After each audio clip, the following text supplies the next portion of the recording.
Welcome to our channel, where we explore some of the most fascinating and bizarre practices from history. Today, we're diving into 15 strange and unusual ancient remedies that you won't believe actually existed. From unusual ointments to curious medical procedures, these treatments will leave you amazed at how far medicine has come. Stay tuned to find out more about the strange, the shocking, and the downright unbelievable methods used in ancient times. In ancient times, and on rare occurrences today, quirky, bizarre medical procedures were the norm. Here are some that you won't believe were ever considered medicinal. Yes, you heard that right. Animal excrement has been used in ancient medicine for various purposes. In Roman times, pigeon droppings were applied to skin infections, with the belief that the natural enzymes would aid in healing. Meanwhile, in medieval Europe, cow dung was commonly used in poultices to treat wounds and even reduce inflammation. These remedies may sound strange, but they were thought to ward off infections and restore health. Of course, we now understand the risks of such practices, but they reflect how ancient cultures made use of all available resources, no matter how unconventional. Thankfully, we've come a long way in our understanding of medicine. Bloodletting, a once widespread medical practice, dates back to ancient times and was believed to restore balance within the body.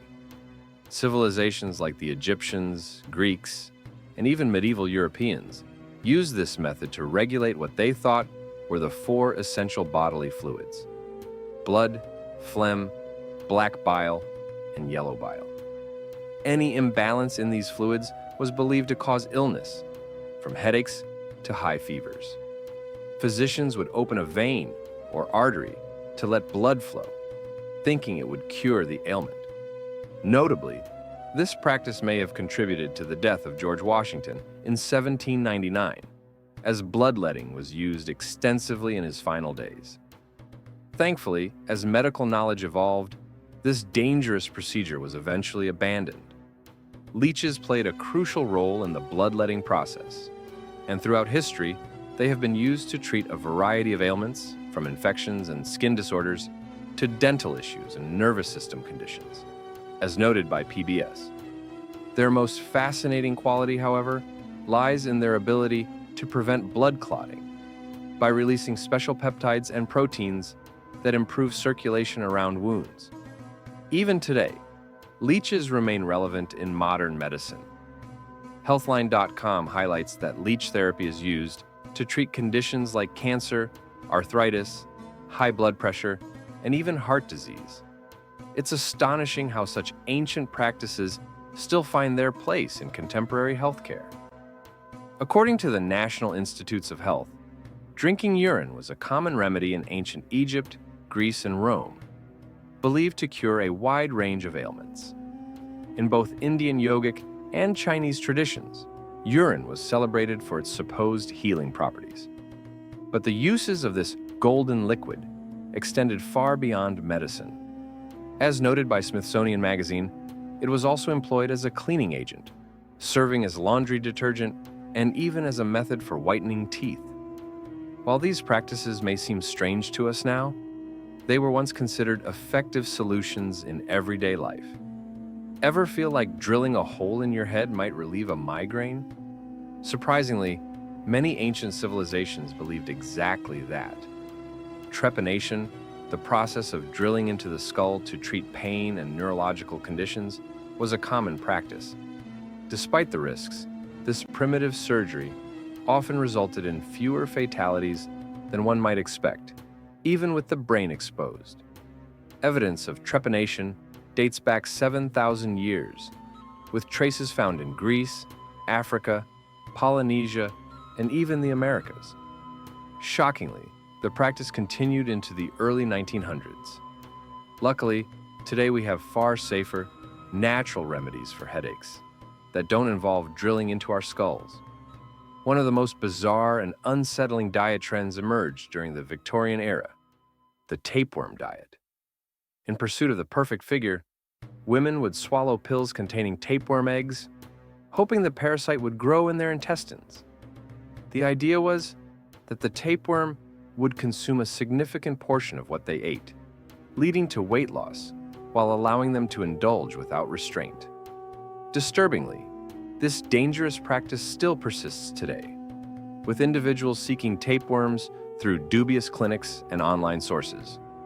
The risks are severe, including symptoms like malnutrition, abdominal pain, diarrhea, nausea, infection, anemia, and fever. Imagine relaxing with a cocktail garnished with a human skull. It sounds unbelievable, but from the Romans to King Charles II of England, cannibalistic remedies were once thought to be both healing and restorative. Egyptian tombs were frequently looted to turn the bodies into so-called corpse medicine. According to Richard Sugg, a professor at Durham University who has extensively researched the topic, the human body was widely used as a therapeutic agent, with treatments involving flesh, bone, or blood being especially common. This practice wasn't limited to the New World, as often assumed. It was also prevalent in Europe. Desperate times truly called for desperate measures during the Black Death's devastation of London in the 1600s.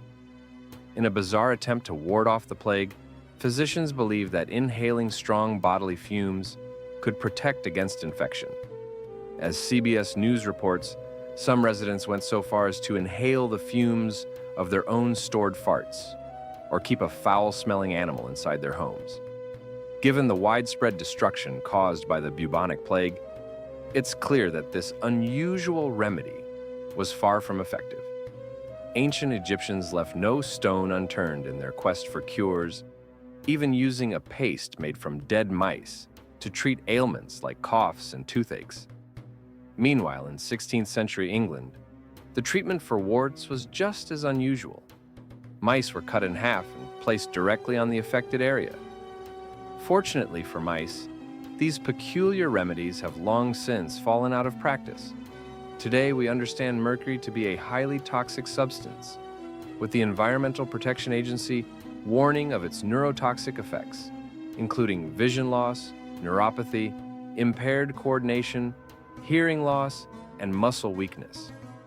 However, ancient Persians, Greeks, and Chinese once believed that drinking mercury or applying it to the skin could extend one's lifespan or cure ailments like syphilis. In fact, Qin Shi Huang, the first emperor of China, met his demise after consuming mercury in his quest for eternal life. Osteoodontokeratoprosthesis is a remarkable modern treatment for corneal blindness that still exists today. The procedure involves extracting a patient's tooth, drilling a hole in it, and inserting a lens. The tooth is then sewn into the patient's cheek to develop its own blood supply before being implanted into the eye. Amazingly, this method has proven successful. Dr. Shannon Weber from the University of New South Wales and oculoplastic surgeon Dr. Greg Maloney have been performing this life-changing surgery at the Sydney Eye Hospital in Australia. Ancient Egyptians employed a variety of unusual treatments for vaginal ailments, one of which involved the insertion of incense. Interestingly, onions were also used to detect pregnancy.